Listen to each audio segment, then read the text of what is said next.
Renungan Pagi, Yesus Nama di Atas Segala Nama, oleh Ellen G. White, 20 Desember 2024. Mari kita berdoa. Bapa kami yang di sorga, Allah pencipta langit dan bumi, laut dan segala isinya, Allah yang maha besar, maha kuasa, sumber segalanya, yang kami sembah selalu melalui anak-Mu yang tunggal, Yesus Kristus. Terpujilah Yesus, anak Allah yang Maha Tinggi, yang adalah penafsir yang benar bagi kami. Pada pagi hari ini kami bersyukur boleh bangun dan berbakti, dan sebagaimana membaca dan mendengarkan nasihat firman-Mu, kiranya ini menjadi pembaharuan bagi kami semua, agar Kristus tinggal dalam kami, maka kami pun menjadi pengajar-pengajar seperti Kristus, yang mengajar dengan sederhana dan jelas. Beserta kami sepanjang perbaktian ini, kehendak-Mu yang jadi. Ampun kami akan dosa dan salah, karena kami berdoa hanya dalam nama Anak Allah yang tunggal, Yesus Kristus, yang adalah Tuhan dan Juru Selamat kami. Amin. Renungan hari ini akan dibacakan oleh Ibu Shower Kaviar. Kepada Ibu Shower, kami persilahkan. Selamat pagi saudara-saudara.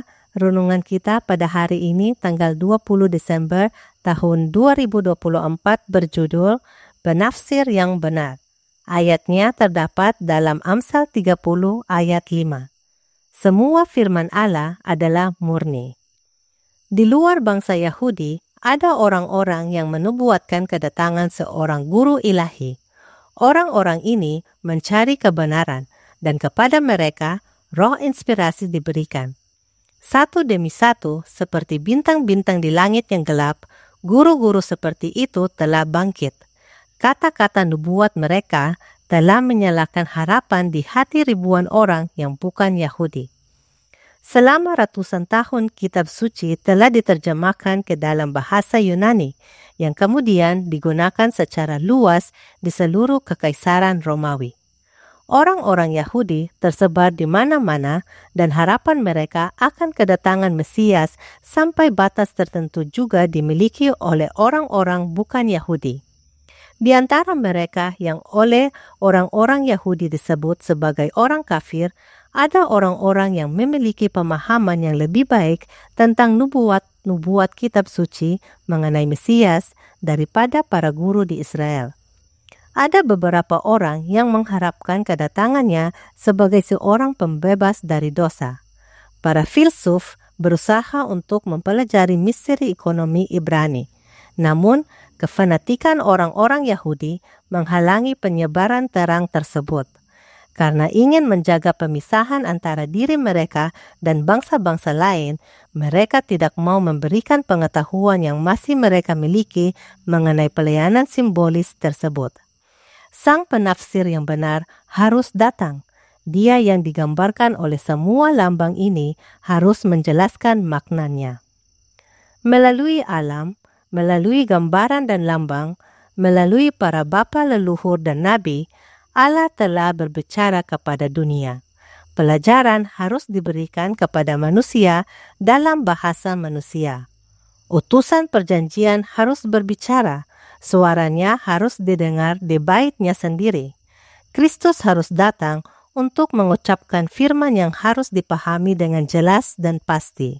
Dia, pencipta kebenaran, harus memisahkan kebenaran dari sekam ucapan manusia yang telah membuatnya tidak berpengaruh.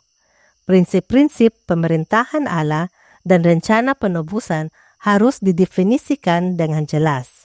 Pelajaran-pelajaran dari perjanjian lama harus sepenuhnya ditetapkan di hadapan pria dan wanita. Dikutip dalam buku The Desire of Ages halaman 33 dan 34. Terima kasih, Tuhan Yesus memberkati. Terima kasih atas penata layanan Ibu Shower. Tuhan Yesus memberkati. Selamat pagi saudaraku dalam Tuhan. Perhatikan apa yang Roh Nubuat nyatakan tentang Yesus Kristus. Counsels to Parents, Teachers, and Students halaman 261 paragraf 2 berkata, Kristus selalu menggunakan bahasa yang sederhana, namun perkataannya menguji pengetahuan para pemikir yang mendalam dan tidak berprasangka buruk. Cara mengajarnya harus ditiru oleh para guru zaman sekarang. Kebenaran rohani harus selalu disampaikan dalam bahasa yang sederhana agar dapat dipahami dan tertanam dalam hati. Kemudian, Counsels to Parents, Teachers, and Students halaman 433 paragraf 3 menyatakan, Firman Allah adalah filsafat sejati, ilmu sejati. Pendapat manusia dan khotbah sensasional tidak ada artinya. Mereka yang dipenuhi dengan firman Allah akan mengajarkannya dengan cara sederhana yang sama seperti Kristus mengajarkannya. Guru terbesar di dunia menggunakan bahasa yang paling sederhana dan simbol yang paling jelas. Padahal, dikatakan dalam Spirit of Prophecy volume 2, halaman 111 paragraf 1, Yesus tidak dididik di sekolah para nabi, namun para rabi yang paling terpelajar tidak dapat berbicara dengan lebih percaya diri dan berwibawa dibandingkan dengan pemuda Galilea ini. Lalu, dalam The Desire of Ages halaman 80 paragraf 1 dikatakan, para rabi mengetahui bahwa Yesus tidak diajar di sekolah mereka, namun pemahamannya terhadap nubuatan jauh melampaui pemahaman mereka. Ini semua karena The Bible Echo tanggal 8 Maret tahun 1867 paragraf 3 berkata, Dewan Sorga memutuskan bahwa Kristus, Sang Guru Agung, harus datang sendiri ke dunia. Allah telah berbicara melalui alam, melalui lambang dan simbol, para leluhur dan nabi. Pelajaran harus diberikan kepada manusia dalam bahasa manusia. Kristus harus datang untuk mengucapkan kata-kata yang dapat dipahami dengan jelas dan pasti.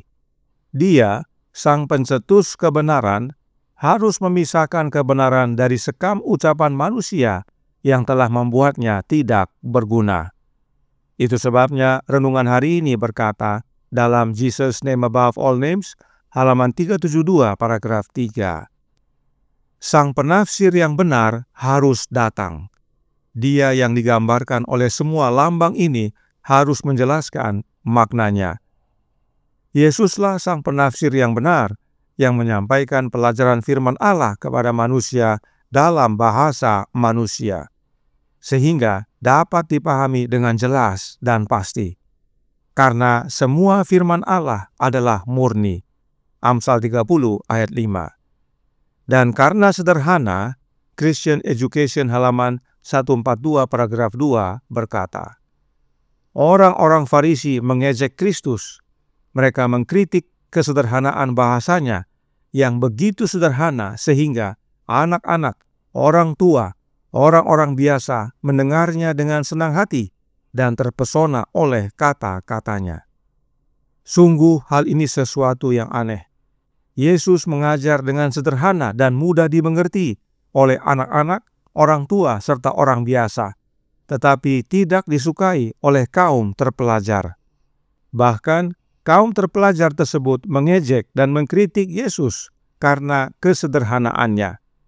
Oleh sebab itu, Gospel Workers tahun 1862, halaman 408 paragraf 2 menyatakan, sungguh suatu berkat jika semua orang mau mengajar seperti yang Kristus ajarkan. Bahasanya sederhana dan pikirannya diungkapkan dengan sangat sederhana, tetapi dia berbicara dengan kesungguhan yang penuh kasih. Dalam pengajaran Anda, jadilah semirip mungkin dengannya. Buat pelajaran Anda menarik. Karenanya, saudaraku dalam Tuhan, mari kita menyampaikan kebenaran dengan sederhana, sama seperti Kristus mengajarkannya, sehingga anak kecil pun dapat mengerti. Bagaimana caranya? Testimonies for the Church, volume 6, halaman 396, paragraf 2, menjawab. Kita perlu menyajikan kebenaran dalam kesederhanaannya untuk mendukung kesalehan praktis Dan kita harus melakukan ini dalam Roh Kristus. Artinya, kita perlu roh sang penafsir yang benar dalam hati kita, agar kita dapat mengajar seperti Yesus mengajar, yaitu sederhana dan jelas. Kiranya kebenaran ini menjadi pembaharuan bagi kita semua, termasuk bagi para pendeta dan guru-guru teologi dalam gereja. Tuhan memberkati, saya bawa dalam nama Yesus. Amin. Mari kita berdoa. Bapa kami yang di sorga, Allah pencipta langit dan bumi, laut dan segala isinya, Allah yang maha besar, maha kuasa, sumber segalanya, yang kami sembah selalu melalui anak-Mu yang tunggal, Yesus Kristus. Terima kasih atas nasihat yang indah pada pagi hari ini, agar kami mengajar kebenaran seperti Kristus mengajarkannya, yaitu dengan bahasa yang sederhana dan jelas, sehingga anak-anak, orang tua, dan orang-orang biasa pun dapat mengerti dan bersukacita atasnya. Dan untuk itu kami perlu Roh Kristus. Karenanya tolong kami ya Bapa, suruhlah roh anak-Mu dalam hati ini, dan biarlah kami semua yang percaya membuka hati, sehingga Kristus bekerja dalam hati kami, mengajar kami, sehingga kami mengerti cara menyampaikan kebenaran dengan sederhana dan jelas, dan menjadi saksinya yang penuh kuasa, dan banyak orang yang bertobat dan kembali kepadamu.